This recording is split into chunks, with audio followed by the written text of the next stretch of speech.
That was awesome, Olivia. Did you enjoy that? I did. I really did. I And thank you figured. to you please remind me the name of the gentleman that makes the cartoons. It just escapes my memory right now. Robert Bostek. Yeah. Perfect. Well, He shout out makes to the most Robert. awesome. Yes, he does. He's awesome. Well, he doesn't make the cartoons per se, but he Oh, is the creator of the humor point, and part of yes. the humor tools that he does promote is the perfect cartoon search engine. So all I have to do is just type in the keyword mindfulness, and all those fun cartoons popped up. I love that. I love that. I So love that. thank you, Robert, for creating that amazing tool so that we can all use it and add a little bit of levity, right, to our discussion Exactly. today around mindfulness. Exactly. Exactly. I Excellent. love that. And because your company is Success Ocean International, did you like how I put that in there? I need some vitamin C. I love that. I love you. I gotta give it to you, Olivia. You are really amazing. Anybody who has never worked with Olivia must simply work with Olivia. She is absolutely amazing at what she does. And I think that you will be satisfied and overjoyed with the result. Thank you, Tené. And this is a Savvy Social collab, right? So I love It is. collaboration. It's in my DNA. I love finding ways to connect and collaborate with other people. And so that's how you and I got started. So if you're just Yes. tuning in, this is our weekly show on Tuesdays called Handle with Grace, with none other than Tené Kosmyna. Oh, look at that, Braden Daniels. Hi, Braden. Welcome back another week. Thank you for coming. Yeah, thank you, Brady, for coming. That's another true follower right there. Yes. But Yes. I just really love collaborations with you today because I'm learning so much from you, Oh, thank and you. you're constantly helping me to improve, and vice versa, right? We're constantly learning to help each other improve, encourage one another, and it's so fun to It play is. It really is. in the expansiveness of the why. Yes. Yes. Really, getting to really know the why, and then it's can't help but expand once you know the why. It's just I think people get to the point where they don't know what the why is. They think they know what it is, and it's based upon maybe what other people think or feel, how they've been just how they've been conditioned their entire lives of what their why should be, and they have a little nervousness about going towards that why because it's an unknown, and it's a feeling of such joy and elatement and enlightenment that you almost want to burst, and you're thinking, can one person have this much joy and excitement in their lives? And the answer is absolutely yes. Yeah. Absolutely. Something that you may not have known about me today is that I recently got accepted into this amazing entrepreneurship cooperative. It's for the USA Women's Entrepreneurship Cooperative, and we just launched orientation today. So I'm super excited for it. Woo! Let's celebrate. Let's clap. Let's scream for joy. Congratulations. Thank you. Thank you so much. And so our keynote speaker for today was Beth Chase from C3 Consulting. And she said this, and it ties in so perfectly about your statement about the why. She said that when you become an entrepreneur, you get to explore, right, your personal why. You get to live out your purpose That's through right. your company. And I was like, wow, that's the reason why we pursue entrepreneurship. And she just said it so Yes. eloquently. And it was just a message that I needed to hear today about, this opportunity, this ability to be able to live out my personal why and to have coaches and mentors and Hmm. colleagues like you Hmm. who are supporting me in that entrepreneurship journey. So Oh, I love that. I would love to have heard her speak. She is so right. Over the years, we've heard so many people say, I don't know why I'm here. I don't know what my why is. I don't know what my purpose is. I don't know what am I supposed to be doing. And really the key is you have to decide what it is that what you're going to do. And you're deciding and you say, "Well, how do I decide because I want to do so many things?" Well, everything and there's not one answer except for you have to go to whatever that dominant feeling is. Now you have to be careful because you want to make sure that you're telling your feelings what to do and not just you're following your feelings. So there's a very delicate a delicate touch to understanding how to just do what it is, what your purpose is. But as you're deciding on what you're naturally great at, and you can become great at other things, but if it's something that you don't have to work hard at and it's easy at, and then you start to develop around that, that's going to be your purpose. You just have to decide now what to do with it. And I think that's where people get stuck because they don't know, okay, so I know how to play the cello. Now what do I do?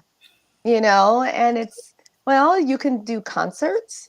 You can do, I mean, so many different things you can do with a cello. You can teach people how to play. You can do concerts. You can create music and have people download it. And you can add it to movie tracks. You can, all these different things that you can do with it in terms of just turning the cello inside out into something the cello has never ever been. So you just have to just decide what it is that you're going to do with it. Simple as that. So just want to give a shout out to Mary Ann Lockhart. So he's a first time viewer. So I yay! know Marianne. Hi, Marianne. How are you? Welcome, Marianne. Thank you so much for tuning in from Facebook here. You're from California. We love it. Thank you. So you're in for a treat today because Yes, today's got lots of fun exercises planned for yes, us. I do. So anyone who's watching, please drop us a comment. We would love to engage and network with you. Absolutely. Please drop us a comment. Tell us where you're watching us from, and we would love to pop your comment on the screen. And Absolutely. yeah, so today, we've been drinking our water. Oh my gosh, yes. It's so My hot. favorite water. Um, Perrier, if you don't know this yet, I absolutely love your water. Really, I really do. And I think I talked about it before, but I can do this again. I like it. When you turn it on the back and you look at the nutrition about it, one thing I love about it, it does not have salt in it already. And we talked about this last week because Braden gave us the name, and I've forgotten the name of the other one. Maybe you'll remind us. But I love it. I just love the taste, and I only like the two flavors. I love the lemon, and I like the lime. Those are the only two that I like. And I think they make other flavors, but it just doesn't resonate with me the way the lemon and lime do. And to me, it's nourishing and it's fresh and it's bubbly, and I really do feel satisfied and full after drinking it. I really absolutely do. It pairs very well with salads that I make, or if I'm like last night for dinner, I had one of my favorite meals, broiled broccoli or broiled salmon with broccoli. And Mm. I just something about the taste of both of those things that I can't get enough of. I could eat it all day. But anyway, I just love this water. And I started drinking it, for those of you who don't know, I started drinking it because I started to miss the carbonation effect, the bubbles, because I was diagnosed years ago with type 2 diabetes. I've been diabetes free for over 15 years.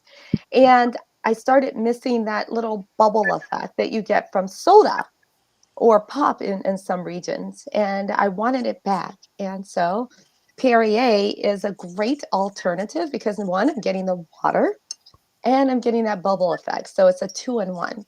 So that's why I love it. And I will continue to drink it until maybe they give me some stock in the company. Oh, we could use a case. Oh my God, yes. Send us a case. I will drink it on air. I will drink it everywhere. So today, to take it further, you know what else I discovered about Perrier bottles? Oh, what? It makes a beautiful flower vase. Yes, they absolutely do. That is so beautiful. You decorated that so beautifully. And I love hydrangeas.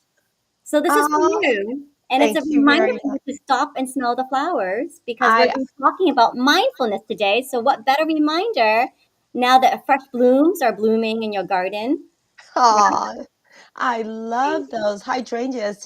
Just as in case anyone ever is going to do like a one of those trivias and they say trivia about Tené. Well, one of the trivia is that hydrangeas are white, beautiful, and I think they're called Annabelles. that grow every year, because not every hydrangea variation grows every single year. And my mom has these beautiful hydrangeas in her yard. If I ever find a photo, I'll show you all. And then I had hydrangeas as my bouquet flower when I got married. And I love them, How love did them. I know? I didn't even know all that until today. You're psychic. That's it. You're psychic. But this is the perfect vase. It's a beautiful color, so it It catches the is. sunlight. It It's not is. too big, not too small. It's Yeah. perfect for my picnic table, for the dinner table. I add a little leftover ribbon. I love that. Now, are those lavender? No, these are some purple stalks that grow in my yard. Oh, no, I mean the hydrangea. Either those are blue or lavender. Blue and yes, they're blue and lavender. Okay, okay. So they're Very beautiful. good. The Blue. color comes through very well on Zoom. Or no, we're on Restream, sorry. But yeah, and something else I do know about you is that you used to have a flower business. So I thought, oh, this I will be so did. perfect for Tené, Well, your ritual flower. thank you very much. I accept it. I did. And you know what, everybody? I really do miss my flower business. I just love flowers. Some days I say to Steven, why don't we just buy some land and just plant flowers all day? He's just like, really? Yes. But yes, I miss flowers. So thank you very, very much. You're so welcome. Well, today's topic is around mindfulness. And so, working in customer service, working in hospitality, and the training that you conduct for clients, how is mindfulness crucial to someone's strategy or toolkit, Oh my right? gosh. When they deal with a difficult customer. How Oh, do you yes. implement mindfulness? Oh, mindfulness is being present in the moment. And in this day, mindfulness really should be an essential like drinking water. It really should be. Um, Nowadays, people are so digital and they're so fast that they forget to, as Olivia just talked about, stop and smell the roses. They want to get through a transaction so very fast because they've seen other people get through transactions really fast. And so they think that they should do the same thing, or they're getting the energy transference from the customer because the customer is saying, can you just hurry it up? And so they get through the transaction very fast as well. And when you're getting through the transaction that fast, you're not really giving the best service that you could possibly give. The energy, of course, is always going to be there, but the type of harmony and the connection that you really want to make, you're not getting. And I say that the harmony and connection that you really want to make almost reminds me of, if anybody remembers these commercials from, I've seen them online, where people would smile and you would hear the ding because it was the smile or something like that. That's the kind of harmony, kind of ding, little ding that you want to feel. And it's only a millisecond that you're going to feel with the person that you're in the presence of, or who's in the presence of you. So it's very, very crucial. It helps with everything. And not only helps the situation, but it helps you and it helps that person. Because again, we're all teachers and we are all students. Excellent. So I went ahead and put in the chat here the question, how do you practice mindfulness? So go ahead, share with us, your ideas around mindfulness. What do you like to do? What is your particular practice? We'd love to hear from you. Absolutely. Let's see. How do they practice? Braden or Marianne, anybody? Indeed, let How us do know. you practice mindfulness? Well, I was going to put in here every time my notification bell goes off on my phone, I take a pause. Well, no, that's good because some people need that. And that's great that you have a notification bell because that's that reminder to say, Olivia, I want you to take a pause. And do you really, no matter what it is that you're doing, are you true to yourself that I'm going to take a pause to take a pause? Because sometimes, you could be working in the zone and like you're really like I like to just block off chunks of time, right, to like Mhm. really dive deep into a project, and so I'll be so engrossed I forget to like breathe. Aha. So like when someone like pings me, like a Facebook Messenger ping, it's like, oh, and then Back that's to reality. back to reality. Okay, let me see what this is, and deciding too, because I used to just like want to react to everything, and then it's like, Mm-hmm. oh, I get to decide. Okay, is this something that I really want to take a break and respond to now, or can I put it off for later? Exactly. And I'm glad we're going to talk about that a little bit in a few minutes. And it's making a decision. The one tough thing people have are they don't know how to make a decision. They say that they know how to make a decision, but you have so many factors that go into making a decision. Making a decision, you have to really understand the thinking process. Why are your beliefs the way they are? Have you reevaluated the beliefs that you are? Once you have your beliefs and it starts to process through the reasoning process, and the reasoning process is what is used to kind of sort through and sift through the things that are there, that you're trying to decide on, and that it helps you think, it helps you decide, make that decision, and then you make the decision. You have to give yourself a command and do it. If you don't do it, then you're not making that decision. And you have to be okay with the decision that you made. So I think that's one of the reasons why people don't make a decision, is because they feel that it's the what ifs. What if I do this?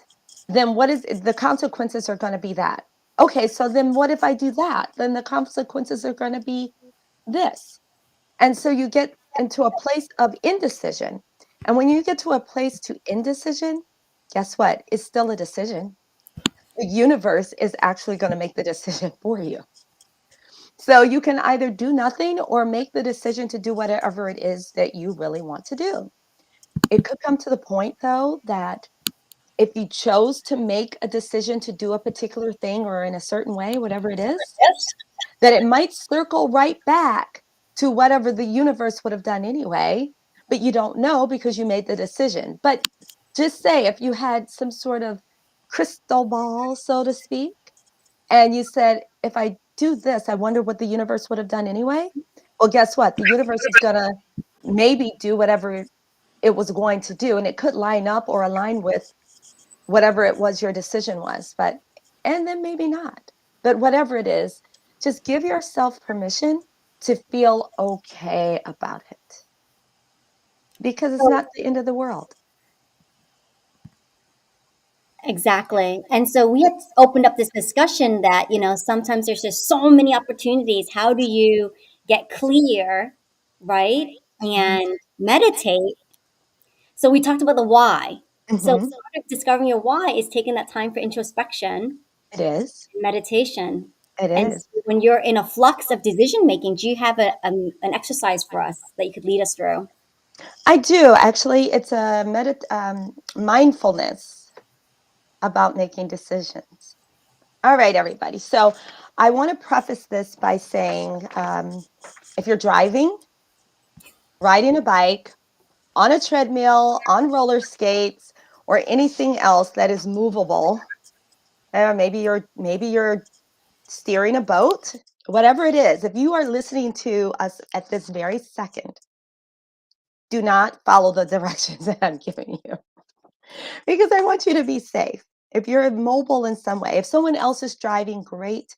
If you're seated, you're relaxed, you're sitting in a chair, or maybe even standing against a wall or something, then that's perfectly fine. But either way, if you're well, I shouldn't say either way. If you're seated, like I said, I want you to just get comfortable for a minute. Wherever you are, just get comfortable. And I want you to start to take in some deep breaths to prepare yourself for this mindfulness. And this is again mindfulness exercise for making a decision. And this is when you're in the middle of a transaction, making the decision on how to react versus respond to someone, to really listen and not just hear, the decision to help versus do nothing. Whatever it is, this is all part of customer service, the service of excellence, and you're making a decision. So take in 3 deep, really deep breaths for me.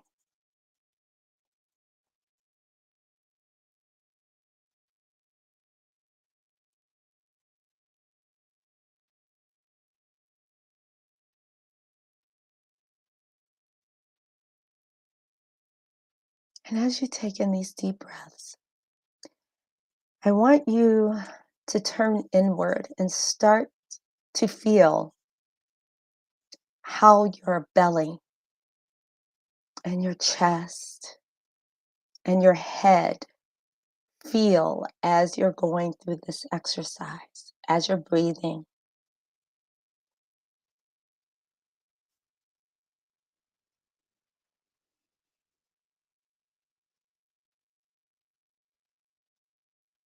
I want you to think about the emotions that you associate with these feelings.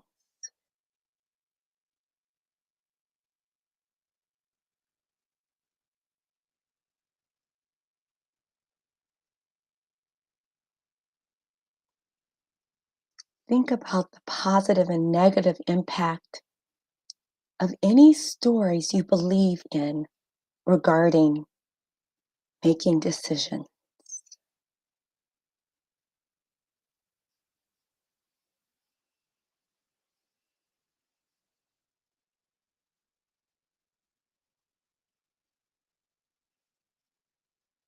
Think about the fact that other people are also feeling similar about decision making, just like you.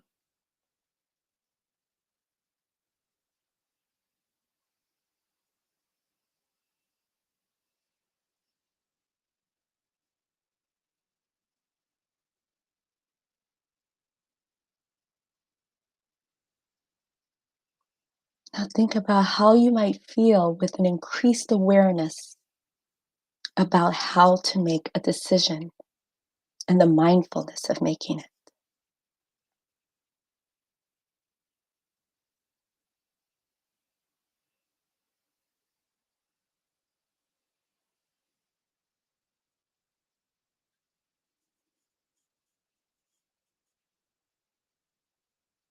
And think about how you can apply and when you can apply this increased mindfulness awareness about making decisions to your everyday life.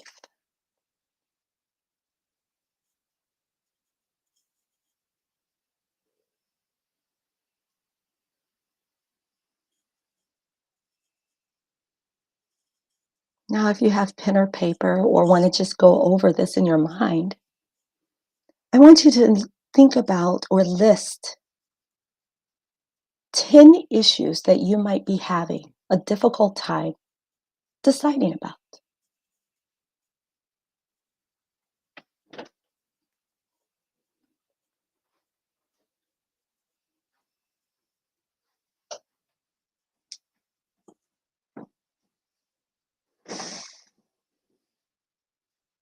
I want you to cut the paper in half. On the left side, I want you to think about why I should do X, Y, or Z about it, whatever the issue is, why I should do X, Y, and Z about it.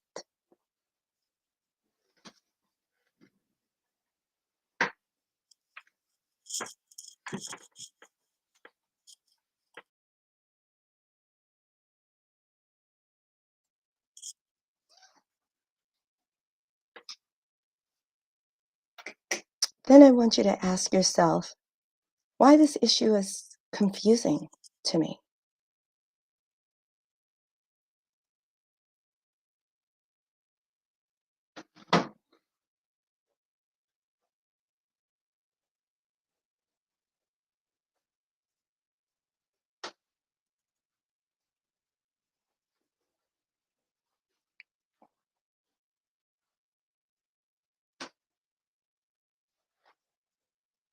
Now, on the other side of the column, I'd like you to write why you should do why about it.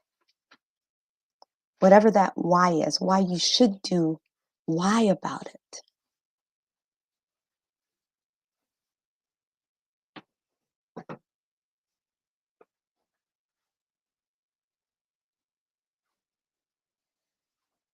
Then I want you to write why haven't I done X or Y about it.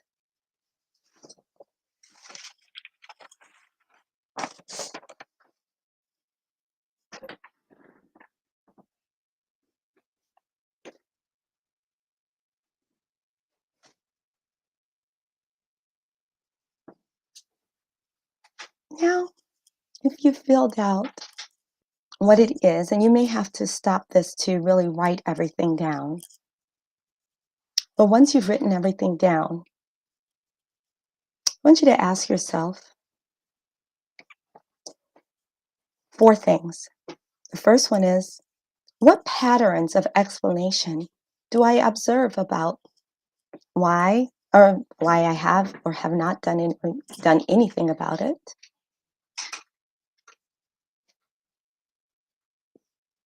What are your explanations?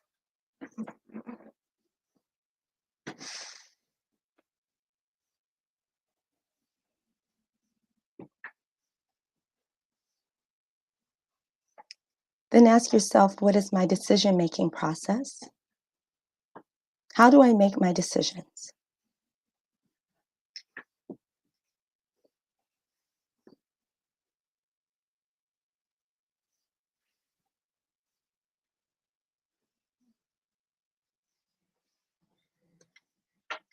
Then ask yourself, what emotions block my choices?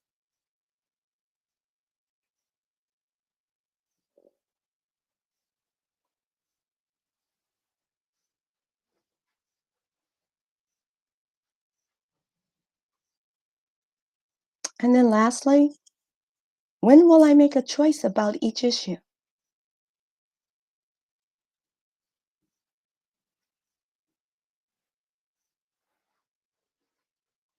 As you go through those questions, and of course will become faster and faster for you to process them because it'll become something that you do or repetition, and you'll be able to really be able to make a decision in the moment.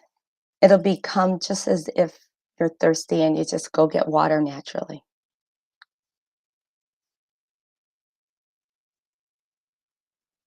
So that is mindfulness, making a decision.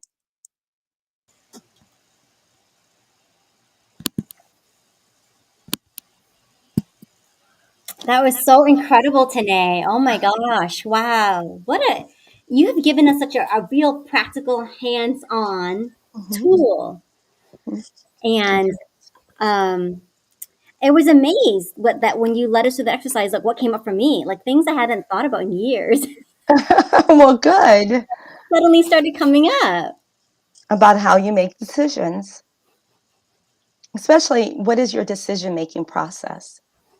Do you go to 5 people trying to help you make a decision or wanting them to make a decision for you? Do you just not reevaluate your beliefs about whatever it is so that you're not making a decision? What is the emotional feeling that you're going through that's blocking your decision? Is it fear? It's like the terror of, if I do this, oh my God, this will happen. You hear all of the time, some people are afraid of success, etc. It could be something like that. It could be the fear of failure, so they don't make a decision. It's all of those things. Oh my goodness. I really like that question. What emotions block my choices? Hmm. And, growing up, I was the eldest daughter, the most dutiful, right? And growing in an Asian family, we always made decisions for the greater good. Like I couldn't make a decision for myself because then I would be selfish. Aha. Hmm. And I didn't Yes. realize how much that has played out where I sacrifice, right? Hmm. What something I Hmm. want because it's for the common good, for the group. That's right. We do that in our family sometimes. Some people don't because they realize what's going on, and they're called the rebel in the family. People say, "Oh, she or he's the rebel." But yes, because of the greater good, you find that you're making a decision for everybody instead of what you really want.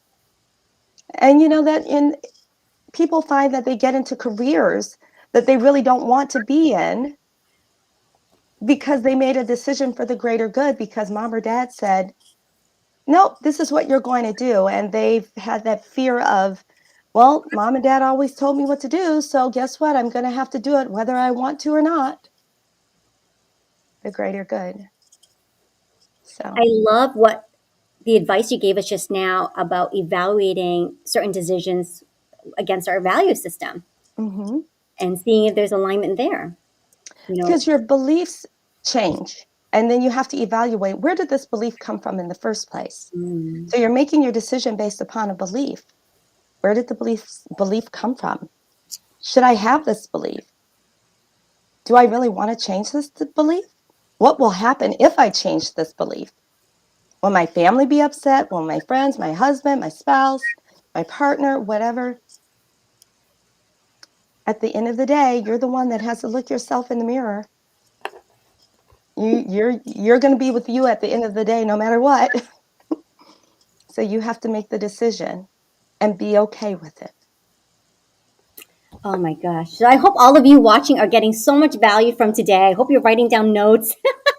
I was enjoying the meditation myself, so I couldn't pop in the chat, but I would definitely, repost these questions that Tanae is asking in the comments and the post above, so that way you can get a copy too. And if you're watching this on replay, like Tanae said, make sure that you're not driving on a treadmill, biking, but take this time, even just that little snippet of time for yourself to ask these questions and really look within Hmm.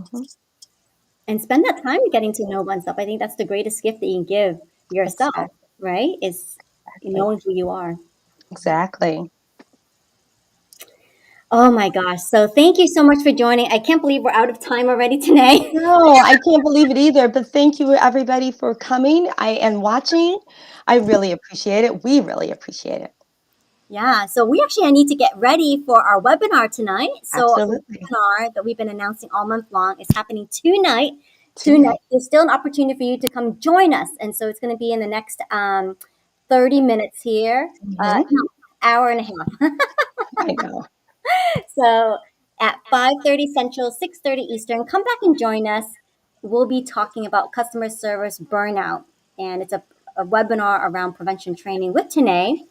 And if you enjoyed that mindfulness exercise just around decision making, imagine what she can do with you for a whole hour. So we're on Eventbrite, so you can find us on Eventbrite under Customer Service Burnout Webinar. There's the link here on the screen for you. We'll pop it up again at the end. But come join us. Come join us. And, we'd love to have you there with us. Absolutely. We would love to see you. Excellent. And so you can see, from this show, when Tanae and I first started this show, I mean, we talked about customer service, about her corporate training, and what she could offer, to individuals and to corporate clients. But I mean, there is so much involved, Tanae, from what It you've is. showcased to us already around the personal development and professional development around the coaching that you provide. It is. It's just it's leading people and it's leading them in a way that's going to give them and you the success that you're both looking for. So it's a win-win situation. So, It truly is. And we did a whole segment about slogans. And so mhm. you can just be very confident and assured that Tanae and her team at Success Ocean International live by the slogan. It's learning We that do. lasts, training that transforms. We really do. And it's the way that we teach it. There are certain things in life that you have to do a certain way, like live life a certain way. We just aren't told how to do it. That's what we teach. And we teach what's been put in books for ages. And it does teach a learning that lasts and a training that will absolutely transform your life. Exactly. And, we really want to showcase you. So if you are a company, small, medium sized business owner, and you've got a unique way of handling customer service and providing a fantabulous customer service experience for your customers, we want to hear from you. So please reach out to Tanae or myself, comment on this live stream. That's probably the fastest way to get our attention. But Yes, tell us your story, and we may just consider making a promotional clip for you. So more details on that to exactly. come, but we would love just to highlight all the good and positive customer service stories out there because it's very easy to point out the negative. It's very Exactly. easy to be annoyed, to find that it's, you're not getting the same service as before because of the short staffing, whatever it is. But if you're doing something good and you're providing a positive customer service experience, we would love to highlight you, give you a big shout out to your company and provide that promotional clip. So reach out to us. We want to hear from you. We do. We do want to hear from you. So once again, thank you so much for watching this episode of Handle with Grace. We went in a different direction today with mindfulness, but hope you got something out of it too. And let us know in the comments. So hashtag replay that you did the exercise and what transformed for you. We would love to hear that feedback as well. Yes. See you next week. See you next week. And once again, we are going to play that clip of the webinar that's happening tonight. So come join us over there as well. Thank you so much, everybody. Bye.